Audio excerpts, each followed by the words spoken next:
All right, we're in Rochester Hills, Michigan. Landscape always creates work for us. I mean, our job security goes, it goes on and on and on. I mean, we're trying to fix 1 yard at a time, and you know, we're doing a pretty good job of that. Typically we do 2 a day, but with landscapers not knowing how to build stuff with drainage. So this house used to have a wood deck. Right where you see that block deck behind me, that used to be a wood deck. It rotted, and it was finally time to take it down and replace it.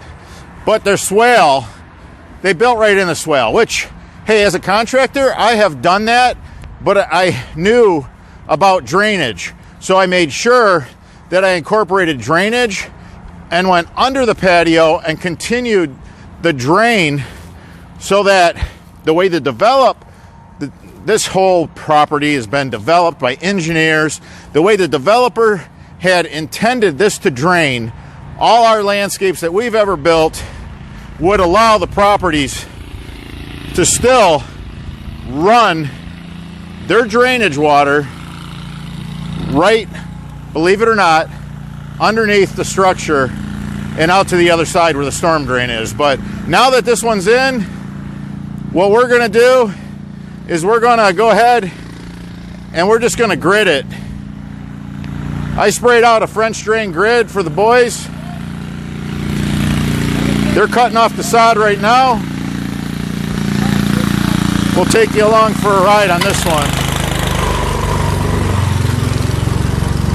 We'll keep showing you how the pros do it. Like I said, we got a lot of job security. We have a lot of job security because how many landscape companies are there in Michigan? How many of them don't know a thing about drainage? Oh, probably 80% of them. Stay tuned. Anytime you run into a scenario like this, where you have a structure completely, blocking the path that the water used to take, you're not going to fix it with just a single run. You're not going to fix it with just a single pipe. Never works. The homeowner's going to have to pay you to come back and run another French drain. You have to have several French drains throughout this area. So once that structure is built and it completely dams the water, and there's no water getting past it because they didn't build it to where it was permeable. And yes, you can do that.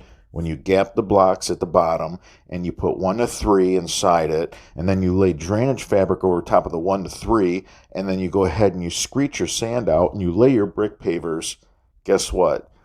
You have a structure that water just passes right through. And I have structures that have been in 25, 35 years. Water's passing through them right now. I mean, every rain event, every snow thaw, they've never quit.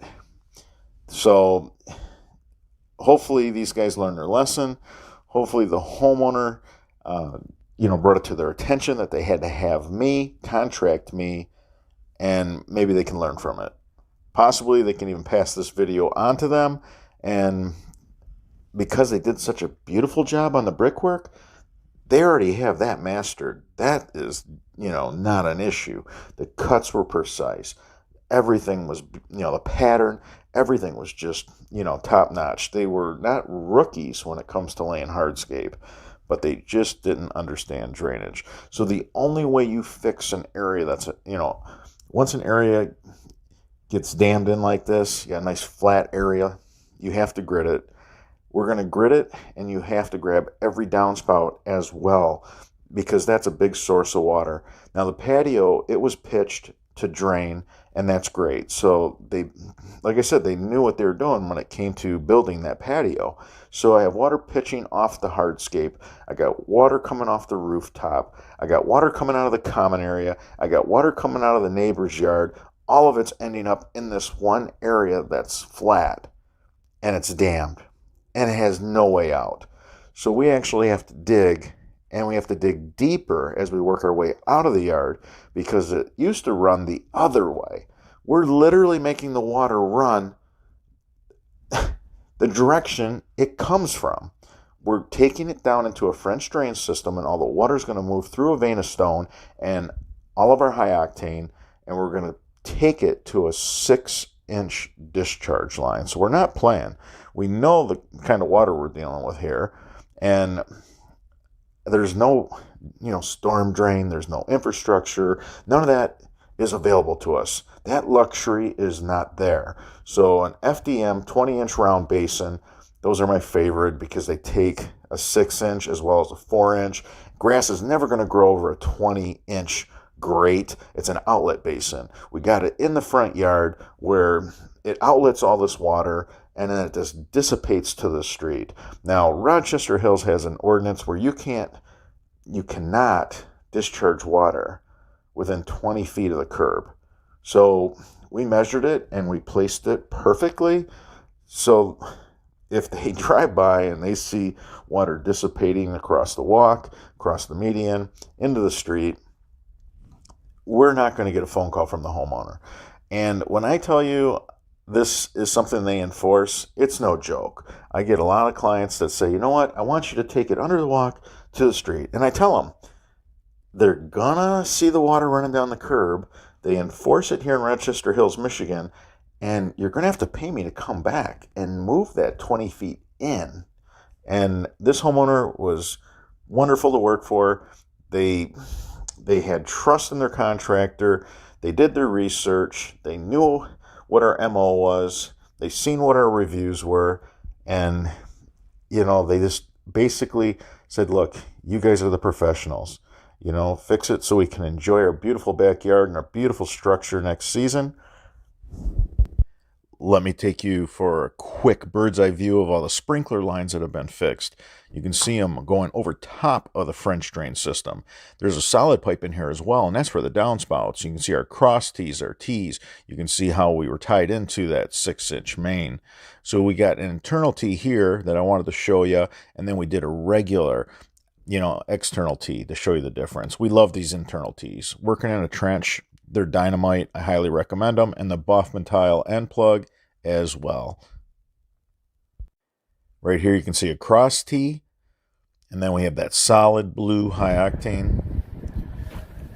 So we're in the backyard where a landscaper built a beautiful patio, and I got to compliment them on that. The brickwork is just amazing. It leaves nothing to want. You can critique it, and it's beautiful. There's no fault in that beautiful patio that's been built. But there was one thing that was overlooked. The water in this yard went under the wood deck that used to be there and drained out around this home. So this was done during the midsummer, our drought season, July, August, and then a good rain came. And the water just pooled right up in here. You can build a drainage system that goes underneath a structure like this. We've done it many, many times. I'm not going to go into that in this video. However, once something like this that's so permanent has been done, all the water just stops and it's completely saturating the entire backyard. That means a French drain grid. There's nothing you can do. You got a bermed up area over here for privacy along the main road. All the lots run this way. The water gets trapped. It needs help getting out to the front of this home where we have slope. So here's our French drain grid. Went ahead, went around the patio. Water was always laying around the air conditioner. We're grabbing the downspouts. We're not letting that water go. We're taking it all the way to a 6-inch discharge line. So the French drain, and we're going to have a total of 4 downspouts by the time we're done with this. So 4 drops, the French drain, all to a mighty, mighty virgin yellow. Yellow on the inside, yellow on the outside, Boffman gold, the premium. This is going to be 6-inch. We'll do another drop right in the front corner here. I mean, this is all just a recipe for disaster, any way you look at it. I mean, these things are cheap and flimsy. How this happened is because the one that was originally put in quit working. Then we have another one up there. We found it right here. This is no good, so we got to tie that into the 6-inch, and then we're going to run that big 6-inch discharge line, that mini culvert pipe, the Boffman mini culvert pipe, right to one of the FDM's 20-inch. I just love this basin. It takes a 6-inch pipe or 4-inch, but man, I love this basin. That 20-inch round, that's my favorite basin. All right, everybody. Until the next video.